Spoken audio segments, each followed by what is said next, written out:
Bismillahirrahmanirrahim. Assalamualaikum warahmatullahi wabarakatuh. Perkenalkan, nama saya Rabiatul Lazidiniah dengan NIM 1302620034.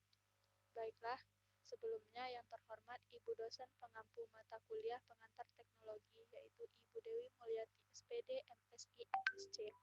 Nah, baiklah, pada kesempatan kali ini saya akan mempresentasikan tentang tugas Project Digitation dengan tema pengangguran terbuka menurut pendidikan tertinggi yang ditamatkan dari tahun 1986 sampai tahun 2021. Nah, yang pertama, tujuan dari pengangkatan tema ini yaitu untuk mengetahui keadaan pengangguran berdasarkan tingkat pendidikan yang ditamatkan di Indonesia.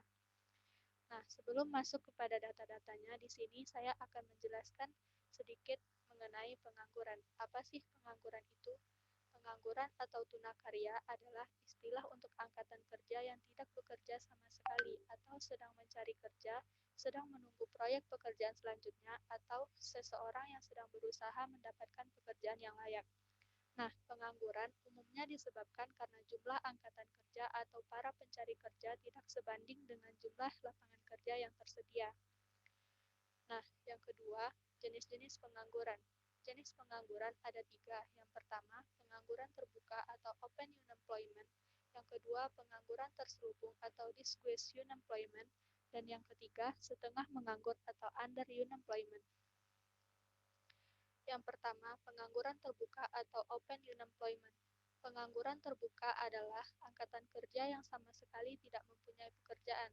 Pengangguran ini terjadi karena angkatan kerja tersebut belum mendapat pekerjaan padahal telah berusaha secara maksimal atau dikarenakan faktor malas mencari pekerjaan atau malas bekerja.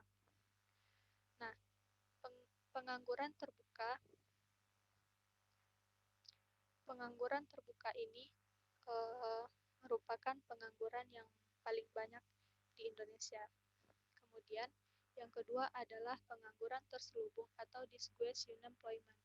Pengangguran terselubung yaitu pengangguran yang terjadi karena terlalu banyaknya tenaga kerja untuk satu jenis pekerjaan, padahal dengan mengurangi tenaga kerja tersebut sampai jumlah tertentu tetap tidak mengurangi jumlah produksinya.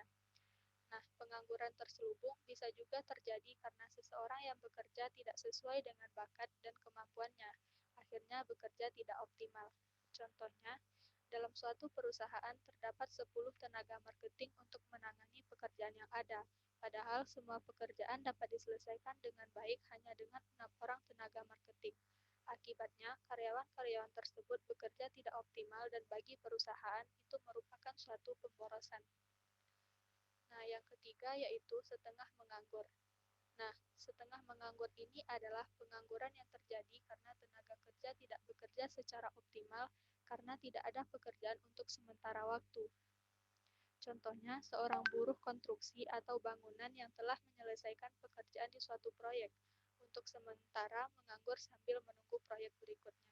Baiklah, di sini saya akan memaparkan data tentang pengangguran terbuka menurut pendidikan tertinggi yang ditamatkan dari tahun 1986 sampai tahun 2021.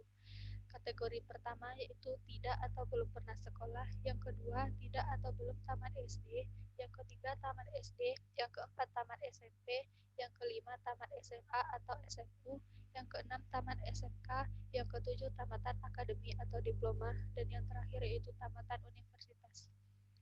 Nah, di sini kita bisa lihat sendiri data-data yang telah diperoleh oleh BPS Nasional Indonesia dari tahun 1986 sampai tahun 2021. Nah, pada tahun 2021 sendiri telah didapatkan total pengangguran sebanyak 8.746.008 orang pengangguran di Indonesia.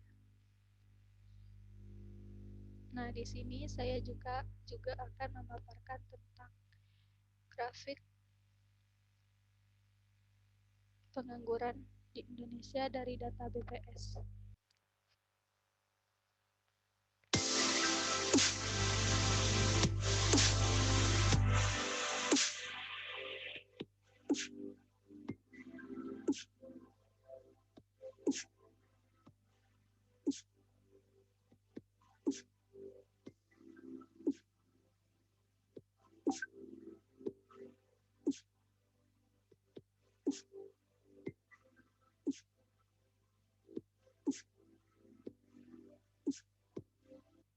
itulah tadi grafik yang diperoleh dari data-data BPS Nasional Indonesia tentang pengangguran berdasarkan tingkat pendidikan yang ditamatkan di Indonesia. Selanjutnya, berdasarkan data yang dirilis dari Badan Pusat Statistik atau BPS per tahun 2021 mengenai tingkat pengangguran terbuka berdasarkan pendidikan tertinggi yang ditamatkan, di mana lulusan sekolah menengah kejurusan atau SMK paling banyak mengalami pengangguran, yaitu mencapai 8,49%, sedangkan tamatan SD mengalami pengangguran mencapai 2,64%, tamatan SMA mengalami tingkatan pengangguran mencapai 5,02%, tamatan SMK mencapai 8,49%, tamatan diploma 6,7%, dan tamatan universitas 5,73%. Nah, di sini dapat disimpulkan bahwa pengangguran di Indonesia terjadi karena sumber daya manusia yang lebih daripada lapangan pekerjaannya. Oleh karena itu, pemerintah seharusnya membuka dan memperluas lapangan pekerjaan yang ada agar tidak terjadi pengangguran. Nah, sekian yang dapat saya presentasikan. Mohon maaf atas segala kekurangan dan saya akhiri dengan Assalamualaikum warahmatullahi wabarakatuh.